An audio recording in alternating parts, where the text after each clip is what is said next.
আলহামদুলিল্লাহি রাব্বিল আলামিন ওয়াসসালাতু ওয়াসসালামু আলা সাইয়্যিদিল মুরসালিন আম্মা বাদ ফাআউযু বিল্লাহি মিনাশ শাইতানির রাজিম বিসমিল্লাহির রহমানির রহিম আসসালাতু ওয়াসসালামু আলাইকা ইয়া রাসূলুল্লাহ ওয়া আলা আলিকা ওয়া আসহাবিকা ইয়া হাবিবাল্লাহ আসসালাতু ওয়াসসালামু আলাইকা ইয়া নবিয়াল্লাহ ওয়া আলা আলিকা ওয়া আসহাবিকা ইয়া নূরাল্লাহ। প্রিয় ছোট বন্ধুরা এবং মাদানী চ্যানেলের ছোট দর্শকরা সবাই কেমন আছেন? সবাই কেমন আছেন?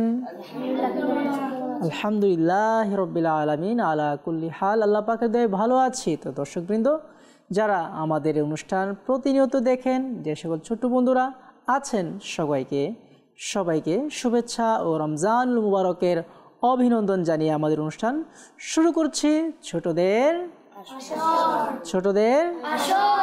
ছোটদের আসর অনুষ্ঠান শুরু করছি।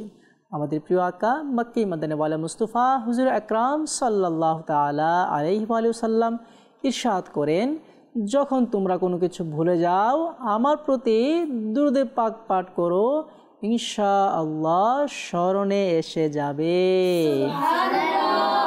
সাল্লু আলাল হাবিব সাল্লাল্লাহু। প্রিয় ছোট বন্ধুরা, যারা আমাদের অনুষ্ঠান প্রতিনিয়ত দেখেন, হয়তো আপনারা অবগত আছেন আমরা আমাদের অনুষ্ঠান কিভাবে সাজিয়েছি। আমরা প্রথমেই কোরআনে পাকের তেলাওয়াত শুনবো, তারপর নাচ শুনবো, তারপর একটি ঘটনা শুনবো, তারপর একটি হাদিসে পাক শুনবো, তারপর পরে আমরা আপনাদের কাছ থেকে বিদায় নিব ইনশাআল্লাহ আজ্জা ওয়া জাল। তো আসুন কথা না বাড়িয়ে আমরা কোরআনে পাকের তেলাওয়াত শুনি। আজকে কে শোনাবেন তেলাওয়াত? আপনার নাম? মোহাম্মদ তানজিদ আত্তারি। মোহাম্মদ তানজিদ আত্তারি, মাশাআল্লাহ। আপনার বাসা কোথায়? যাত্রাবাড়ি। তার মানে আপনি ঢাকাতে থাকেন। ঢাকাতে আপনার বাসা, আর আমাদের স্টুডিও হচ্ছে ফাইজান মদিনা, জনপদ মোড়, সাইদাবাদ। মাশাআল্লাহ, আপনি কাছাকাছি থাকেন। তো আজকে আপনি আমাদেরকে কি তেলাওয়াত শোনাবেন? সূরা মুলককে শোনাবেন। পুরোটাই শোনাবেন না এক পৃষ্ঠা শোনাবেন? এক পৃষ্ঠা শোনাবেন। প্রিয় দর্শকবৃন্দ, ছোট বন্ধুরা যারা দেখছেন, আপনারা শুনুন মনোযোগ সহকারে তেলাওয়াত। জি, শুনিয়ে দিন। আউযু বিল্লাহি মিনাশ শাইতানির রাজিম। বিসমিল্লাহির রহমানির রহিম। তাবারাকাল্লাযী বিয়াদিহিল মুলকু ওয়া হুয়া আলা কুল্লি শাইইন কাদির। الذي خلق الموت والحياة ليبلوكم أيكم أحسن عملا وهو العزيز الغفور صدق الله العظيم। মাশাআল্লাহ মাশাআল্লাহ, আমাদের ছোট বাবু কোরআনে পাকের তেলাওয়াত করেছে। তারা এখন তাদের শেখার বয়স, এখন তারা শিখছে। কিছুটা ভুল হওয়াটা এটা স্বাভাবিক। তারা কোনো এমন হাফিজ নয় বা এমন কোনো কারি নয় যে তাদের দ্বারা ভুল হবে না, তারা শিখছে। তো এই অল্প বয়সে যতটুকু পারছে, প্রিয় দর্শক আপনারা হয়তো আমার সাথে একমত হবেন যে অনেক ছোট বাচ্চারাই এই বয়সে আলিফ বা পড়ে, এবং অনেকে আলিফ বাও ভালো করে পড়তে পারে না। সে জায়গায় ছোট্ট একটি মাদানী মুলনা মাশাআল্লাহ মুলক শরীফ আপনাদেরকে শুনিয়েছেন। আমরা তার উজ্জ্বল ভবিষ্যৎ কামনা করি, আল্লাহ পাক তাকে নেক হায়াত দান করুক। সাল্লু আলাল হাবিব। প্রিয় ইসলামী ভাইয়েরা, আমরা কোরআনে পাকের তেলাওয়াত শুনেছি। এখন কি শুনবো? কি শুনবো? নাতে রাসূল। কে শোনাবেন? আপনার নাম? মোহাম্মদ সিয়াম আত্তারি। মোহাম্মদ সিয়াম আত্তারি। সিয়াম ভাই আমাদেরকে শোনাবেন। আপনার বাসা কোথায়? বিবারিয়াতে আপনার বাসা। মাশাআল্লাহ, আল্লাহ পাক কবুল করুক। তো আসুন আমরা এখন নাচ শুনবো। জি, নাচ শুনিয়ে দিন। কোন নাচ শোনাবেন? আমায় কাছে ডেকে নাও না। আমায় কাছে ডেকে নাও না, মদনী মদিনে ওয়ালে। ইনশাআল্লাহ আসুন আমরা সবাই মিলেমিশে একসাথে পড়ব। জি। सल्लल्लाहु अलैका या रसूल अल्लाह सल्लल्लाहु अलैका या हबीब अल्लाह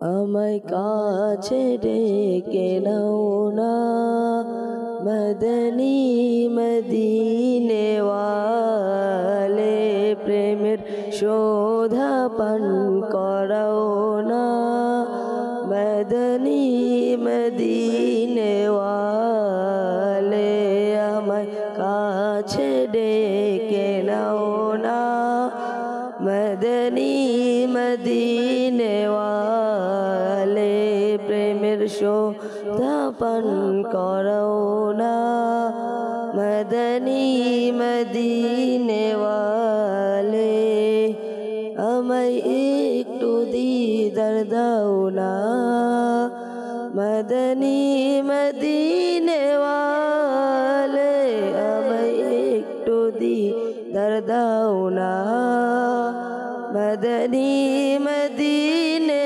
ওয়ালে আমার স্বপনে সোনা মদনী মদিনে ওয়ালে মদনী মদিনে ওয়ালে মদনী মদিনে ওয়ালে আমায় কাছে ডেকে নাও না মদনী মদিনে ওয়ালে প্রেমের শোধা পান করাও না মদনী মদিনে ওয়ালে ছেড়ে গেছে মোর প্রিয়জন ভুলে গেছে বন্ধু স্বজন ছেড়ে গেছে মোর প্রিয়জন ভুলে গেছে বন্ধু স্বজন হে নবী তুমি ভুলো না হে নবী তুমি ভুলো না মদনী মদিনে ওয়ালে মদনী মদিনে ওয়ালে মদনী মদিনে ওয়ালে আমায় কাছে ডেকে নাও না মদনী মদিনে ওয়ালে আমি যদিও গুনাহগার তবু উম্মত আমি তোমার আমি যদিও গুনাহগার তবু উম্মত আমি তোমার তোমার চরণে রাখো না তোমার চরণে রাখো না মদনী মদিনে ওয়ালে মদনী মদিনে ওয়ালে মদনী মদিনে ওয়ালে তোমার দরবার হতে উত্তম তোমার দর হতে মনোরম তোমার দরবার হতে উত্তম তোমার দর হতে মনোরম আছে কি এমন ঠিকানা আছে কি এমন ঠিকানা মদনী মদিনে ওয়ালে মদনী মদিনে ওয়ালে মদনী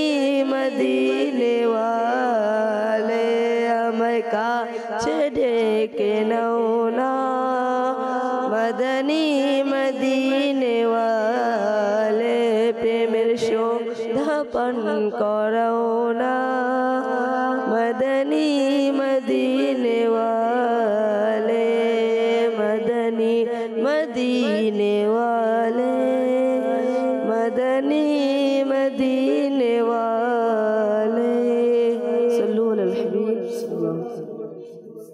প্রিয় ছোট বন্ধুরা, আমরা নাতে মুস্তফা শুনেছি, আশা করি আমাদের সকলেরই ভালো লেগেছে। আসলে সবাই চাই মদিনায় যেতে, সবাই চাই না? মদিনায় যেতে সবাই চাই না?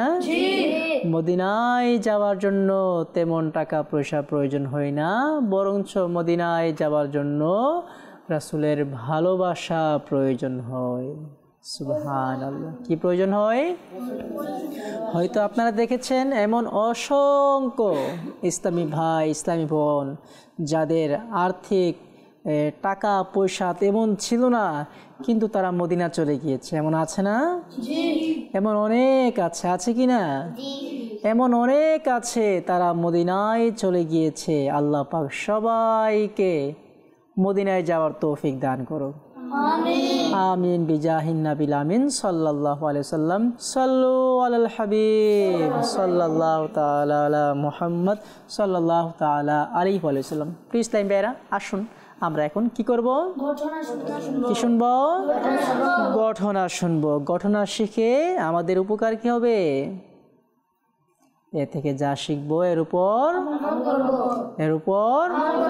আমল করব তো ইনশাআল্লাহ। বর্ণিত আছে এক নেককার ব্যক্তি ছিল। কি ছিল? এক নেককার ব্যক্তি একটি জায়গায় স্বর্ণের ইট পেল। কি পেল? স্বর্ণের ইট পেল। কি পেল? কি পেল? স্বর্ণের ইট। দাম কত হতে পারে? অনেক টাকায় হতে পারে। তো স্বর্ণের ইট ওই ব্যক্তি পেল। সে সম্পদের মোহে মত্ত হয়ে সারা রাত বিভিন্ন ধরনের কল্পনা করতে লাগলো। সারা রাত বিভিন্ন ধরনের কল্পনা করতে লাগলো। এখন আমি এই সম্পদ দিয়ে ভালো ভালো খাবার খাবো, উন্নত মানের পোশাক পরিধান করব, আর বাড়িতে অনেক চাকর বাকর থাকবে।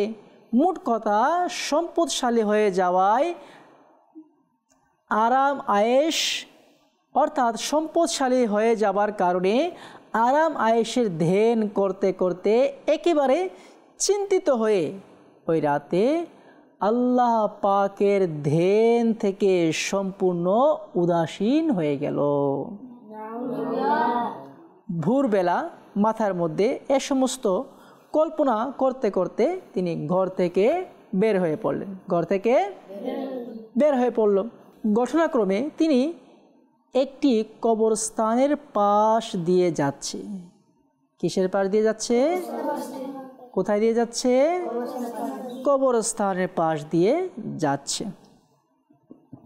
তিনি দেখলেন এক ব্যক্তি কবরের উপর থেকে মাটি নিয়ে ইটের খামি তৈরি করছে। কি করছে? কোথা থেকে মাটি নিয়ে? বলুন, কোথা থেকে মাটি নিয়ে কি করছে? কবর থেকে মাটি নিয়ে ইটের খামি তৈরি করছে, মানে ইট তৈরি করছে। কি করছে? ইট তৈরি করছে। এই দৃশ্য দেখে একেবারে তার চোখ থেকে অলসতার পর্দা সরে গেল। অঝোর ধারায় তার চোখ দিয়ে পানি বের হতে লাগলো। তিনি ভাবতে লাগলেন, হায়, হয়তো মানুষেরা আমার মৃত্যুর পর আমার কবর থেকেও মাটি নিয়ে এমনইভাবে ইটের খামি তৈরি করবে। আমার এ সম্পদ দ্বারা বহু কষ্টের বিনিময়ে নির্মিত সুউচ্চ অট্টালিকা ও উত্তম পোশাক সবই এখানে আপন স্থানে পড়ে থাকবে। তাই স্বর্ণের ইটের প্রতি মন লাগিয়ে অস্থায়ী সুখ ভোগের প্রতি লালায়িত হওয়া হবে সম্পূর্ণ বোকামি। হ্যাঁ, যদি মন লাগাতেই হয় তাহলে আমার প্রিয় আল্লাহ তাআলার প্রতি লাগানো উচিত। এই সমস্ত চিন্তা ভাবনা করে শেষ পর্যন্ত তিনি স্বর্ণের ইট ফেলে দিলেন এবং দুনিয়া বিমুখতা ও অল্প তুষ্টির পথই বেছে নিলেন। প্রিয় ইসলাম ভাইয়েরা, দেখেছেন যে নেককার বান্দা সর্বদা আল্লাহ পাকের ধ্যানে থাকতো, আল্লাহ পাকের ধ্যানে মগ্ন থাকতো, কিন্তু যখনই সে একটি স্বর্ণের ইট পেল, ওই রাতে সে আল্লাহ পাকের জিকির থেকে উদাসীন হয়ে গেল। এখন যারা দুনিয়াবী ব্যক্তি, অর্থাৎ দুনিয়ার সম্পদ পাওয়ার জন্য সর্বদা ছুটে বেড়ায়, সর্বদা আল্লাহ পাকের ইবাদত বাদ দিয়ে শুধু দুনিয়ার পিছনে ছুটে বেড়ায়, তারা তো অবশ্যই দুনিয়ামুখী হয়ে যায় এবং আল্লাহ পাকের জিকির থেকে উদাসীন হয়ে যায়, ঠিক না? মাত্র এক রাত স্বর্ণের ইট পেয়েছে আর সে আল্লাহ পাকের জিকির থেকে ভুলে গিয়েছে। তার মানে দুনিয়াবী সম্পদ সবার জন্য কল্যাণকর হয়ে আসে না। এজন্য দুনিয়াবি হারাম উপার্জন এবং অধিক সম্পদ থেকে বাঁচতে হবে। কি করতে হবে? অধিক সম্পদ থেকে বাঁচতে হবে। আল্লাহ সুবহানাহু ওয়া তাআলা ইরশাদ করেন, ইয়া আইয়ুহাল্লাযীনা আমানু লা তুলহিকুম আমওয়ালুকুম ওয়ালা আওলাদুকুম আন যিকরিল্লাহ ওয়া মান ইয়াফআল যালিকা ফাউলাইকা হুমুল খাসিরুন। কানজুল ঈমান থেকে অনুবাদ, হে ঈমানদারগণ, তোমাদের ধন সম্পদ না তোমাদের সন্তান সন্ততি কোনো কিছুই যেন তোমাদেরকে আল্লাহর স্মরণ থেকে উদাসীন না করে, এবং যে কেউ এমন করে তবে ওই সমস্ত লোক ক্ষতির মধ্যে রয়েছে। নাউযুবিল্লাহ। আল্লাহ পাক ইরশাদ করেন, লা তুলহিকুম আমওয়ালুকুম ওয়ালা আওলাদুকুম আন যিকরিল্লাহ। হে আমার বান্দারা, তোমাদেরকে যেন তোমাদের সন্তান, তোমাদের ধন সম্পদ এগুলো যেন আল্লাহ পাকের জিকির থেকে উদাসীন না করে। ওয়া মান ইয়াফআল যালিকা ফাউলাইকা হুমুল খাসিরুন। আর যারা এমনটা করবে তারা ক্ষতিগ্রস্ত হবে। তাই এজন্য আমাদেরকে আল্লাহ পাকের জিকির ভুলে যাওয়া। প্রিয় ছোট বন্ধুরা, আমরা যে ইতিমধ্যে ঘটনা শুনেছি, এটি কিসের ঘটনা ছিল? আর ওই নেককার ব্যক্তি কি পেয়েছিল? স্বর্ণের ইট পেয়েছে। কিসের ইট? স্বর্ণের ইট পেয়েছে। ওই নেককার বান্দা স্বর্ণের ইট পাওয়ার পর ওই রাতে সে কি হয়ে গিয়েছিল? আল্লাহ পাকের জিকির থেকে উদাসীন হয়ে গিয়েছিল। কি হয়ে গিয়েছিল? উদাসীন হয়ে গিয়েছিল। অতঃপর ওই নেককার বান্দা যখন কি দেখলো? যখন দেখলো এক ব্যক্তি কবর থেকে মাটি নিয়ে কি বানাচ্ছে? ইটের খামি তৈরি করছে, তখন তার চোখ থেকে অলসতার পর্দা খুলে গেল আর সে তওবা করলো এবং স্বর্ণের ইট কি করলেন?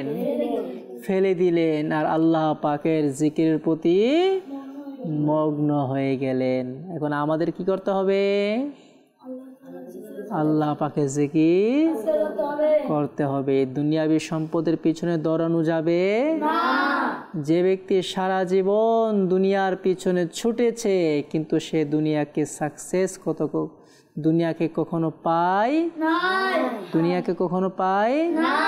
সে দুনিয়াকে কামানোর চেষ্টা করেছে, অবশেষে সে মারা গিয়েছে, তার ধন সম্পদ দুনিয়ায় পড়ে রয়েছে।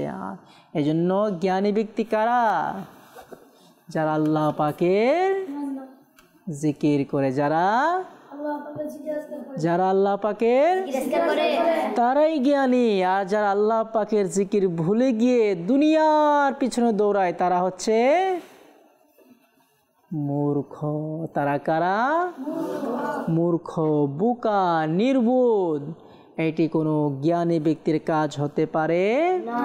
আল্লাহ পাক আমাদেরকে হিফাজত করুক। সাল্লু আলাল হাবিব সাল্লাল্লাহু। প্রিয় ইসলামী ভাইয়েরা এবং আমার ছোট বন্ধুরা, আমরা একটি ঘটনা শুনেছি। কি শুনেছি? এখন কি শুনবো? ছোট বন্ধুরা যারা আমাদের দেখছেন, আপনারাও হাদিসটি মনোযোগ সহকারে শুনুন। যদি সম্ভব হয় মুখস্থ করে আপনার আম্মু আব্বুকে শুনিয়ে দিন। আসুন আমরা একটি হাদিসে পাক মুখস্থ করি। কি করব? হাদিসে পাকের মধ্যে এসেছে আমাদের প্রিয় নবী রাসূল আরবি হুজুর আকরাম সাল্লাল্লাহু আলাইহি ওয়াসাল্লাম ইরশাদ করেন যে আল্লাহ তাআলার সন্তুষ্টির জন্য একদিন রোজা রাখে, আল্লাহ তাআলা তাকে জাহান্নাম থেকে এত দূরে রাখবেন যেমন একটি কাক তার শৈশব থেকে উড়তে উড়তে বৃদ্ধ হয়ে মারা যাবে। সুবহানাল্লাহ। কে বলতে পারবেন এখন? আপনি বলেন। যে ব্যক্তি একবার রোজা রাখবেন আল্লাহ তাআলা জাহান্নাম থেকে এত দূরে রাখবেন একটা কাক তার কাছে যেতে যেতে বৃদ্ধ হয়ে মারা যাবে। সুবহানাল্লাহ, মাশাআল্লাহ। আর কে বলবেন? আর কে বলতে পারবেন? আপনি বলুন। যে ব্যক্তি একদিন রোজা রাখবেন আল্লাহ পাক তাকে জাহান্নাম থেকে এত দূর রাখবেন একটি কাক উঠতে উঠতে বৃদ্ধ হয়ে মারা যাবে। সুবহানাল্লাহ, মাশাআল্লাহ। আর কে বলবেন? আপনি বলেন। যে ব্যক্তি আল্লাহ পাকের সন্তুষ্টির জন্য একটু রোজা রাখবে আল্লাহ পাক তাকে জাহান্নামের কাছ থেকে এতটাই দূরে রাখবে একটি কাক ছোটবেলা থেকে উড়তে উড়তে বৃদ্ধ হয়ে মারা যায় ততটুকু দূরে রাখবে। সুবহানাল্লাহ, মাশাআল্লাহ। প্রিয় ছোট বন্ধুরা, আমরা হাদিসে পাক শুনেছি এবং তারা আমাদেরকে মুখস্থ শুনিয়েছে। তো আপনারও যারা মুখস্থ করেছেন আপনার পিতামাতাকে আপনারাও শুনিয়ে দিন। আল্লাহ পাক সবাইকে কবুল করুন। প্রিয় ছোট বন্ধুরা, আজকের মতো আমরা এখানে বিদায় নিচ্ছি। আগামীকাল আবারও দেখা হবে ঠিক একই সময়ে একই মুহূর্তে একই চ্যানেলে। কাজে আজকের মতো বিদায় নিচ্ছি। সকলে ভালো থাকবেন, সুস্থ থাকবেন, আর মাদানী চ্যানেল সাল্লু আলাল হাবিব।